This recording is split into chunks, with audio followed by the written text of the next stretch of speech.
আসসালামু আলাইকুম বন্ধুরা, আপনারা দেখছেন সিঁদুরের মূল্য নাটকের 441তম এপিসোড। ভিডিওটি শুরু করার আগে একটি লাইক দিন, শেয়ার করুন, চ্যানেলটি সাবস্ক্রাইব করতে ভুলবেন না। তো চলুন শুরু করা যাক। ভিডিও শুরুতে দেখা যায় প্রিয়া এসে মিশ্রিকে কি একটা ইঞ্জেকশন দেয়, আর মিশ্রি অজ্ঞান হয়ে নিচে পড়ে যায়।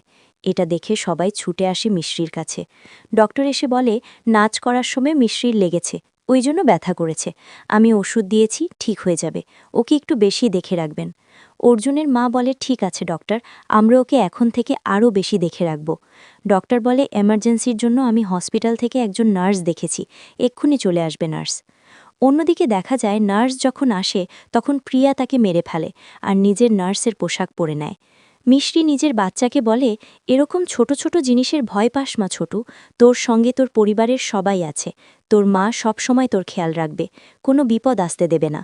তখন প্রচণ্ড হাওয়ায় মিশ্রির আঁকানো ছবি ছিঁড়ে যায়। প্রিয়া বলে আমি চলে এসেছি মিশ্রি, আর এইবার এত বিষ নিয়ে এসেছি যে তোর পুরো ফ্যামিলি আর তোর বাচ্চার জন্য যথেষ্ট। তোর আর তোর ফ্যামিলির মৃত্যুর কাহিনী লিখব আমি। অন্যদিকে অর্জুন ঘরে আসলেই মিশ্রি বলে এই ছবিটা দুটুকরো হয়ে ছিঁড়ে গেল।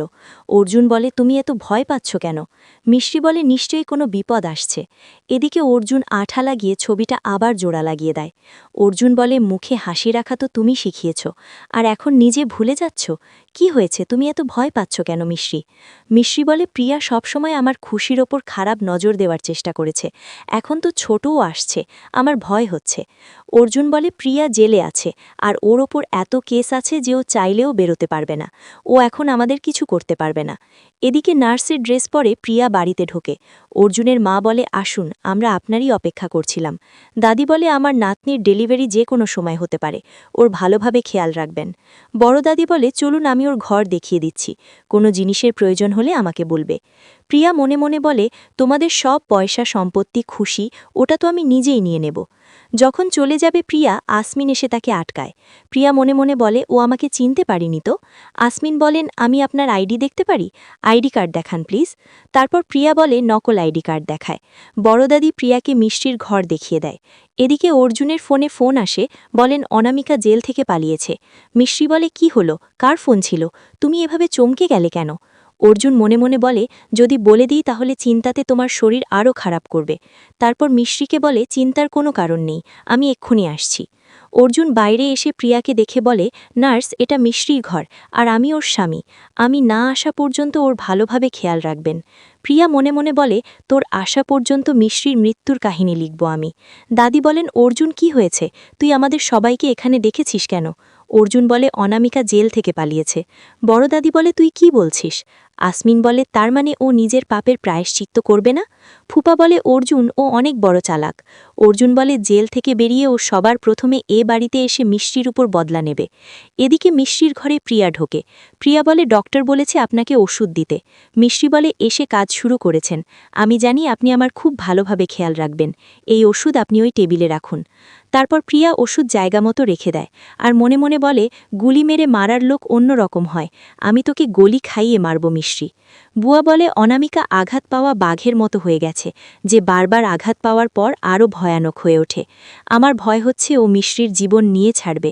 দাদি বলেন না, এসব কিছু হবে না, আমরা সবাই মিশ্রির সাথে আছি। অর্জুনের মা বলে আমার মনে হচ্ছে মিশ্রি যতক্ষণ এখানে আছে বিপদে আছে। অর্জুন বলে ঠিক বলেছ মা, অনামিকা যদি না জানতে পারি যে কোথায়, তাহলে ওর কোনো বিপদ হবে না। আমি এক্ষুনি মিশ্রিকে এখান থেকে নিয়ে যাব অন্য কোথাও, তোমরা কেউ মিশ্রিকে বলবে না যে অনামিকা জেল থেকে পালিয়েছে। এদিকে মিশ্রিকে ওষুধ দেয় খাওয়ার জন্য। ঠিক তখনই অর্জুন ঘরে ঢোকে আর মিশ্রিকে ওষুধ খাইয়ে দেয় আর প্রিয়াকে বাইরে যেতে বলে। প্রিয়া মনে মনে বলে এই ইডিয়েটের রোমান্স করার সময় নেই, আর কি সুন্দর প্ল্যান হয়েছিল, এক্ষুনি মরে মরে যাচ্ছিল।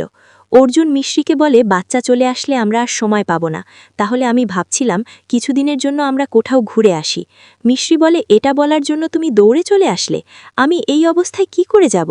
অর্জুন বলে কিছুদিনের তো ব্যাপার, তোমার যদি অসুবিধা হয় তাহলে আমরা তাড়াতাড়ি বাড়ি ফিরে আসব, কিছুদিনের ব্যাপার, আমি বলছি খুব মজা হবে।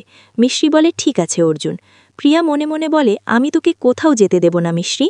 মিশ্রি নিচে এসে বলে, তোমরা এখনও রেডি হওনি? দাদি বলে, মিশ্রি তোরা দুজন একসাথে কিছুটা সময় কাটা। আসমিন বলে, তোমাদের দেরি হয়ে যাচ্ছে। মিশ্রি বলে, তোমরা যাচ্ছ না কেন? দাদি বলে, ফোনে কথা বলে নেব। প্রিয়া মনে মনে বলে, আমি আসতেই তুই চলে যাচ্ছিস মিশ্রি, এটা তো হতে দিতে পারি না। তারপর প্রিয়া একটা বিছে ছেড়ে দেয়। মিশ্রি যখন বাড়ির বাইরে চলে যাবে তখনই বিছাটা এসে বড় দাদির পায়ে কামড়ে দেয়। অর্জুন এসে বলে, কোথায় ব্যথা হচ্ছে দাদি? মিশ্রি বলে, বড় দাদি, তোমাকে বিছা কামড়েছে। বড় দাদি ব্যথাতে চিৎকার করে ওঠে। মিশ্রি তখন লোহা গরম করে এসে দাদির পায়ে স্যাক দেয়। মিশ্রি দাদিকে বলে, একটু ব্যথা হবে, তুমি মামির নাম নাও আর আমার হাত ধরো।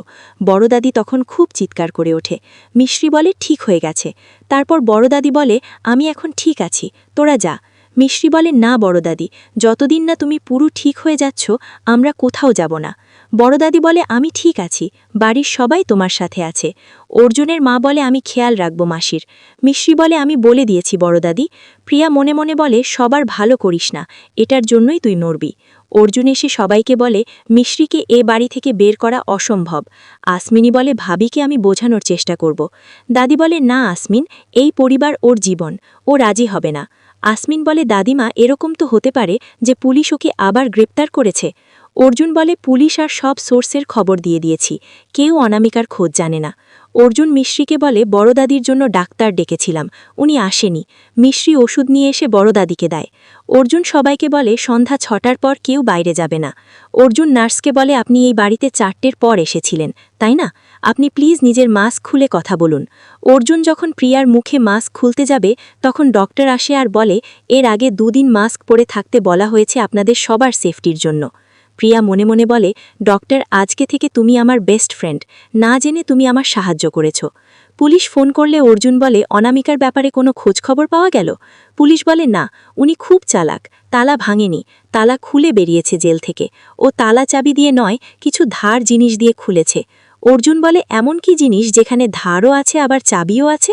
তারপর ভাবতে থাকে সেই চাকুর কথা। অর্জুনের মা বলে, পুলিশ কি বলল, অনামিকাকে পেয়েছে? অর্জুন বলে, না। দাদি বলেন, এইবারও কোন বড় কাণ্ড করতে যাচ্ছে? প্রিয়া মনে মনে বলে, ঠিক বলেছ বুড়ি, এইবার আমি অনেক বড় কাণ্ড করতে যাচ্ছি। আর এখানেই আজকের পর্বটি শেষ হয়।